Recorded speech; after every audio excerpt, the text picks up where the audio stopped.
informative. And again, welcome to 365 Sports. Without further ado, let's get started.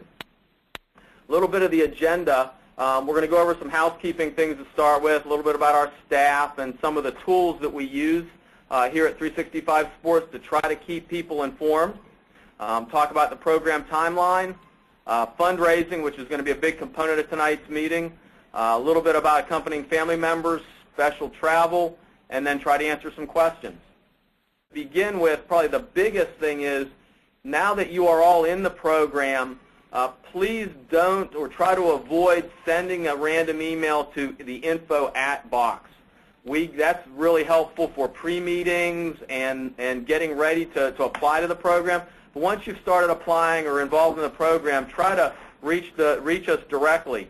All of our emails are our first name at 365sports.org. And the coach email also gets you quickly to CARA for applications or to any of our sports advisors. That's distributed out effectively. And like travel would be Marcia at 365sports.org. A couple of things about how we're going to try to communicate with everybody. We will do these online meetings approximately once every month going forward until you all arrive at either training camp here in North Carolina or we meet you on the West Coast to all depart as a group to go over to Australia. As we move forward and we look at the different programs, we may break them up in different ways by program or destination, some maybe by gender and or age groups, depending on what's appropriate at that time. Another communication vehicle or a tool that we've got that I really encourage you all to make sure that you get into is our team locker room. This is your online account. If you have not yet accessed your online account, please do so as soon as possible. I want you to get familiar with it. To do so, like you see the yellow arrow here, right off our home page, just click on the team locker room. It'll take you right to the login. And there's a couple of things inside there. The four main areas are the profiles of the participants.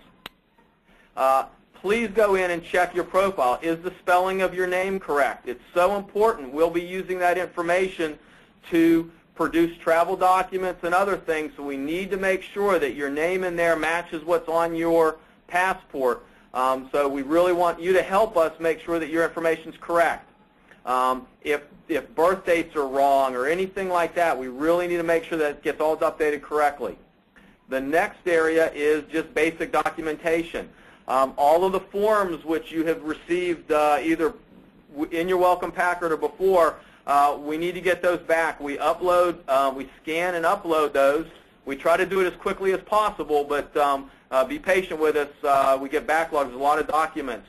That lets you know whether we've received it, and if you don't see it there after a few days, you can definitely get back with us, and hopefully we haven't missed anything. The third area is your account information. This has all the financial information, the program costs, the payments that have been made, the ability to make a payment online, and then last, the individual athlete sponsorship webpage. And then last but not least is you can change your password within the system also. If you have any questions about your locker room, please don't hesitate to contact one of the sports advisors. They'll help you walk through it. I know I've heard recently that a couple people have had trouble accessing things, and we've double-checked with both our tech staff and here, and none of us are having any problems. So if you can help us debug if you've got a problem, let us know what browser you're on and exactly what the problems are. The login is case sensitive, so if you have upper and lower cases in your password or your user ID, you got to make sure that you do that properly. All right. Another tool that we use to communicate, and we started using this last year, is Facebook. The social networking is becoming very popular, especially amongst the student athletes, and we started with it last year. It seemed to work real well, and we're going to try to become more robust with it this year. I'd like to take a little bit of a poll, if you don't mind, to see how many people are active with Facebook. So I'm going to launch a little poll here. If you don't mind voting, that would be great.